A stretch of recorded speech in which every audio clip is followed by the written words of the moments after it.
Yeah, yeah, yeah, yeah, yeah, yeah, yeah, yeah, yeah. Yeah, so don't mock.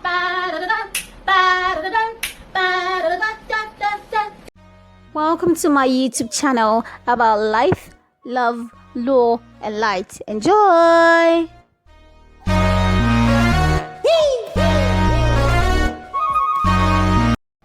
guys, how are you doing? It has been forever. Hey! And I was starting with a story that triggered this particular video. Okay, I think it was a diary of a Nigerian girl. A particular woman wrote to Dan saying that she and her husband decided not to have kids. It was actually the husband's idea, and before they married, and they just agreed. Since it was always something she considered for a long time, so she just decided not to have kids. Summary, they decided not to have kids. Marriage was blissful. They had a beautiful marriage, went on vacations, enjoyed life, basically everything was good, and they had no secrets from each other. Until one day she's the text everyone, so she synced her email with her husband's email on both their phones. They had each other's passwords, so it was not something she thought about. It was not something she felt like she needed to tell her husband about. So one day she's chilling and a message comes in, a mail comes in from her mother-in-law, and in that message is a picture of a boy that looks exactly like her husband and another woman. She's confused, so she does a little bit of digging around because why do you look exactly like my husband? And she finds out in his deleted pictures, in his archives, a couple of pictures and messages and this other woman and a child, basically her husband has a son. She's just a bit disoriented, so she goes to sleep. She wakes up and goes back to sleep again until her husband comes back home, so she just brings forth the evidence and tells him, asking questions, and he doesn't questions and he doesn't deny it. He simply says that it was a mistake and he's sorry. The child is here, there's nothing he can do about it. So she just takes out some time to try and understand what's going on, because they had a deal about infidelity and they had a deal about not having kids. And she calls her best friend and tells her best friend to carry out some investigations. Please explain what's going on, get me facts and details. And the details she gets are from about her husband, and finding out that it started in the second year of their marriage. That was the time her husband cheated on her and had this baby, and her husband was involved in the prenatal visits. There were pictures of the first year birthday and her husband was present. This same husband had taken that woman and the son to South Africa on his vacation, and she had no idea about it and she was devastated. She decided that this was a deal breaker. It was too much, and decided to divorce her husband, only for the husband to refuse to sign divorce papers. Finally signed and sent several people to beg her, telling her that was a mistake. And for her, she just said, you know what, this is too much, I can't deal. And child is here, no, she can't deal. And she decided, and finally signed the divorce papers. When she spoke to her mother-in-law before everything got sorted out, and her mother-in-law said that it has happened, don't make a good man a bad man, this man has done nothing wrong. And she said no, she's not staying here, she's done. And she decided to leave. There were a lot of comments as usual, but one comment that struck me was, women are so vindictive. You make a mistake once and they don't forgive you. And I was so confused, you know, because there's this shock that occasions when women decide to say, no, I don't want this, no, especially when it comes to doing a marriage.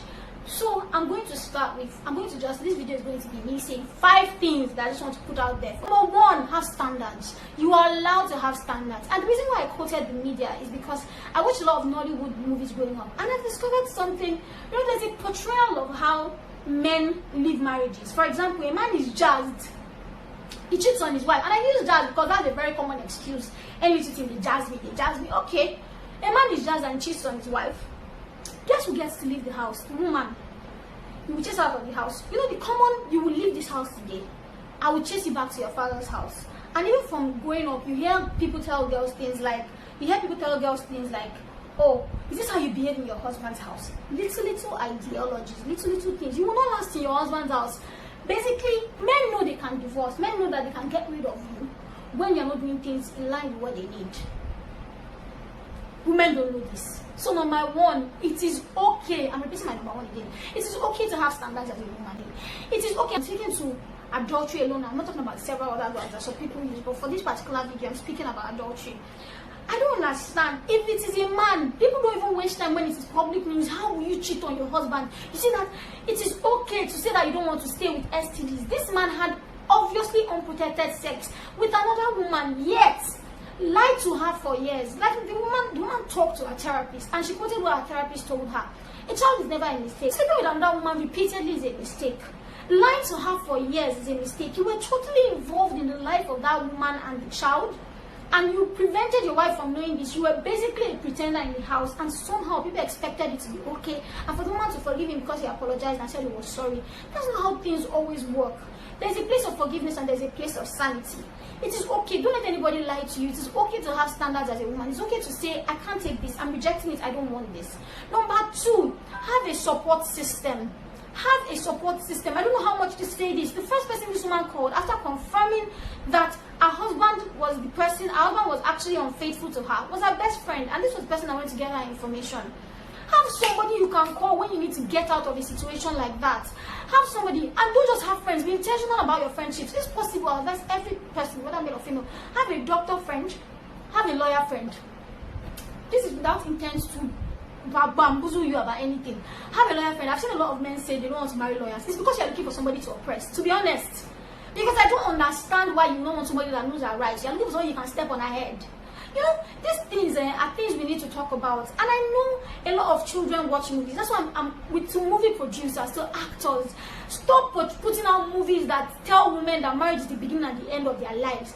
Women and men also have full lives that can be lived outside marriages. But if you decide to marry at some point, know that you don't have to die there. You don't have to die in silence. Which brings me to my third point.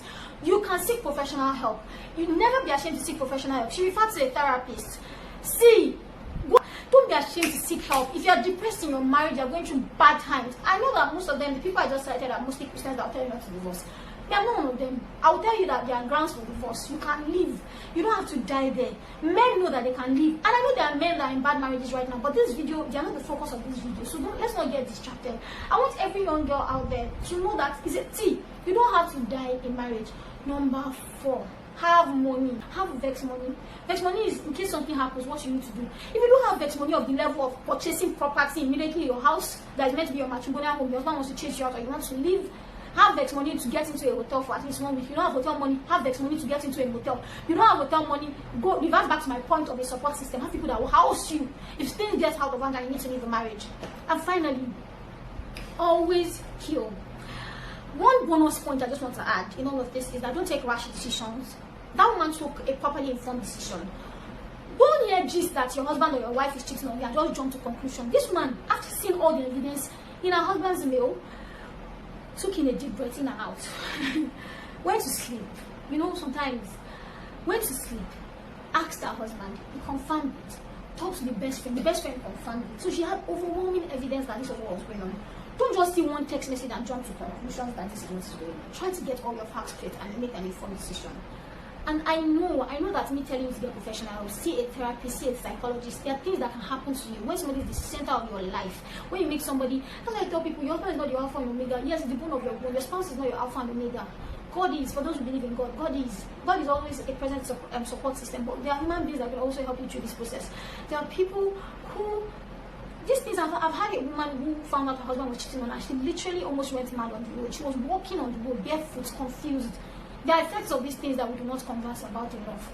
So please talk to somebody, have a friend. I'm just going to go over all my points again, apart from the bonus points. Number 1, have standards. It's okay to have standards. It's okay to have deal breakers. It's okay to protect your sanity. It's okay to know that you don't have to get to bottom barrel before you get out. You don't have to catch an STD before you get out.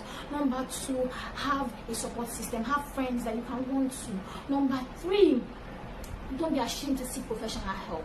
Number 4, have money, have vex money, have money. A lot of the women are in bad marriages just because they don't have money to get out. And I'll just chip in this, please, if you're a parent and you have access to funds, don't withhold funds from your daughters just because they are married.